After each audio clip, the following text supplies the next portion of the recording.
Well, welcome back to the Piney Woods homestead, y'all. Sometimes you got to change the oil. That's what I'm doing this morning. Getting ready to head back over to Chigger Mountain. Went over there the other day and split some wood for my dad, but I got to go back and do some stuff with the excavator. So today is all about getting ready for that, and we'll show you a few other things along the way. Y'all, thanks for stopping in at the Piney Woods. Hit the like and subscribe if you hadn't, and if you have, as always, we appreciate you.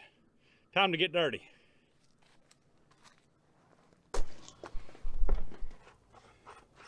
All right, the nasty work is over with. Now it's just refilling.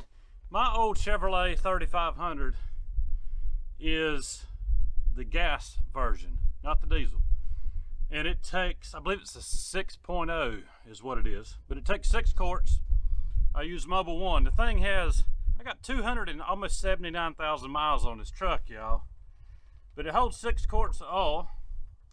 And at this stage of life, I throw me a little Marvel Mystery Oil in there too, just to keep everything lubed extra nice on those upper cylinders.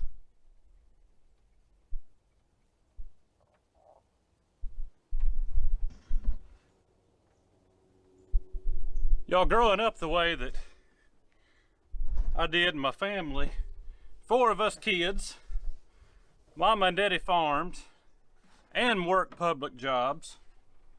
You learned how to do most things on your own.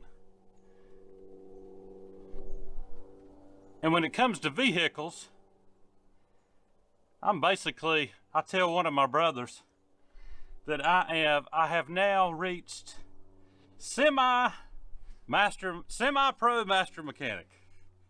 And I told him that because, you know, I'm 44 years old, and for the majority of my life, all I have done is oil changes, tune-ups, brakes, stuff of that nature. But I had to put a transmission oil cooler line on this thing. It had gotten rotten. It's one of those that's metal and rubber, a combo, and that thing was a pain in the rear to get out. But I got it out, got the right part from town.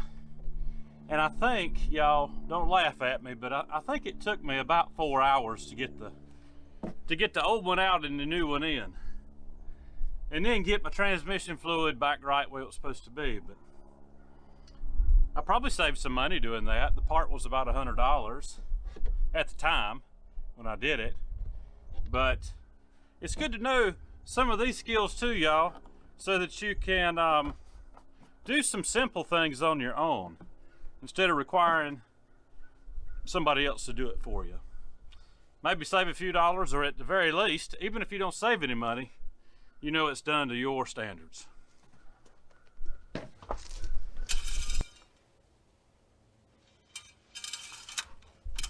All right, oil change complete. It took me all of 20 minutes, y'all.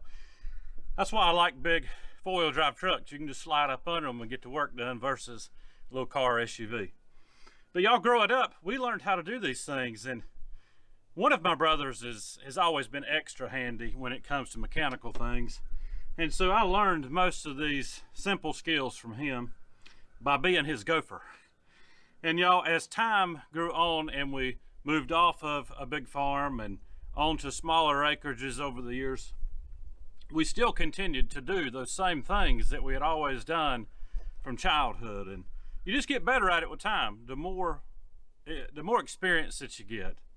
Oil change is done, and we'll check over a few other things, gauge some tires. Then we're gonna move on to a few other maintenance items, and I'll show you one thing that Lisa's been working on.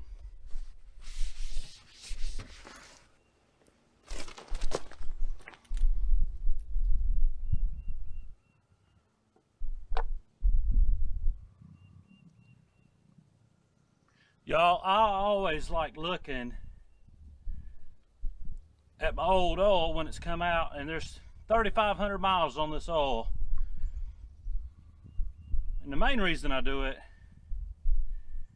is to see if I see any metal laying in the bottom of the clean tray. So far I don't. Any sludge, don't really see any of that. Just burnt motor oil, and that's what I like to see.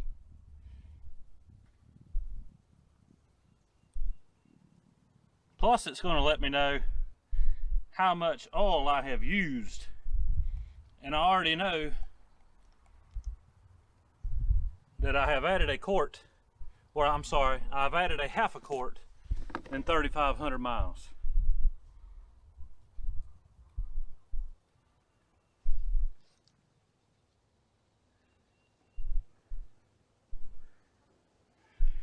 And I'm sitting at, I'll show you if I can, if you can see it. I'm sitting well over 5 quarts right here. So that's not bad for 278,000, almost 9 miles, to have used a quart of oil in 3,500. Pulling a heavy load, I'm fine with that.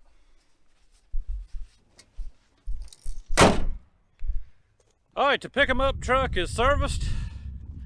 Now I'm going to pull out the pressure washer and give it one of its biannually baths.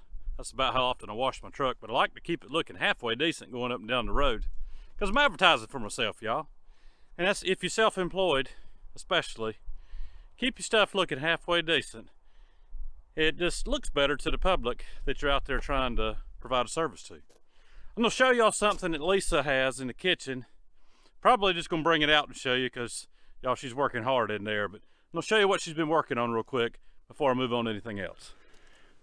All right, so y'all know that we butchered our last topping pig of the season in, I believe, the last video. And one thing that we don't always get, because sometimes we lean our pigs up to the point that once we've made sausage we don't have, is lard. But Lisa has been working on lard. We actually ended up with 10 pounds of good clean fat that she is turning into lard. And she's been doing it in a crock pot the past couple of years that we've done it. You know, traditionally we would burn it down outside in a cauldron or on the stove top, something like that. But she's been using a crock pot and it works out pretty good. And maybe I can get her just a close-up of what she's doing on the crock pot.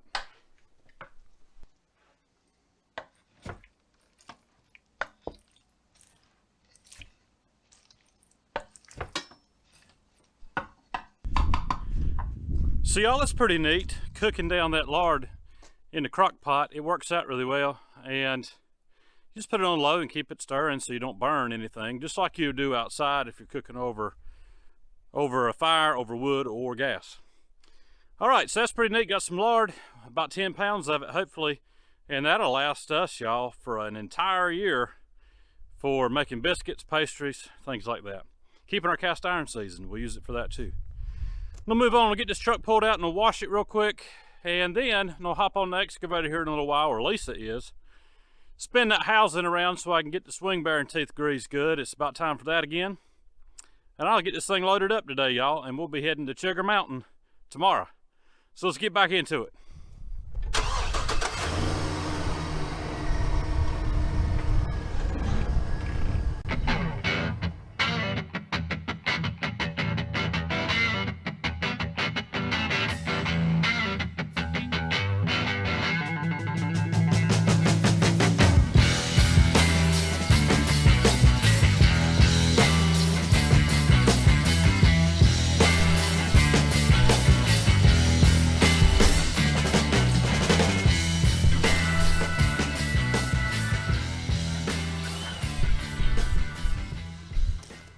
Too bad for a Harbor Freight 1750 psi pressure washer. I've had this thing for years, y'all.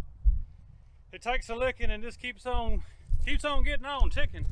I guess that'd be it. Takes a licking, keeps on ticking. But old truck don't shine up half bad, y'all. Get everything cleaned up around here. Then I'm gonna bring Lisa out, sit her in the seat of the excavator, get a little greasing done. So you want to tell them why it is you clean my windows inside and I don't? Because you do a horrible, horrible job. I am not the best window washer. Like, you did the outside and they need to be redone. I think it looks pretty good. I do appreciate you cleaning this thing up for me, getting ready for tomorrow's job. You're welcome. It just means that I get to use it again soon. Yes, Okay. you'll get to lift some logs here before you know it. I guess you could be running that thin blue beast while I'm off doing this job. Yep. I got some wood bucked up down there. I just need to take it down there for you in the morning so you can be splitting wood, I reckon. Alright, spinning it around here towards me. Come on, let it stop.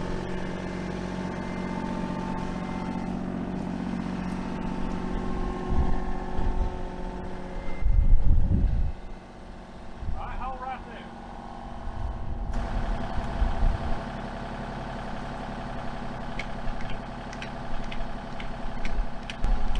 Alright, swing it around halfway here. Go over to this side.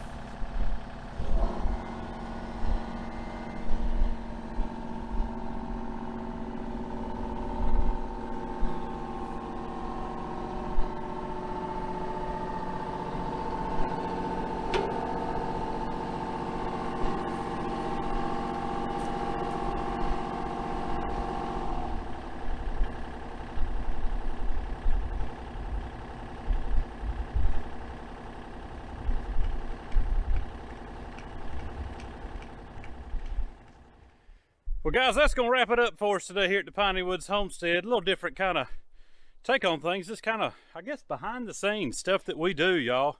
Just mundane tasks, but I feel better when I have clean equipment. When I go to a new job to start for somebody, just makes me feel better. Kind of like the house for you, right? I probably don't notice the house as much.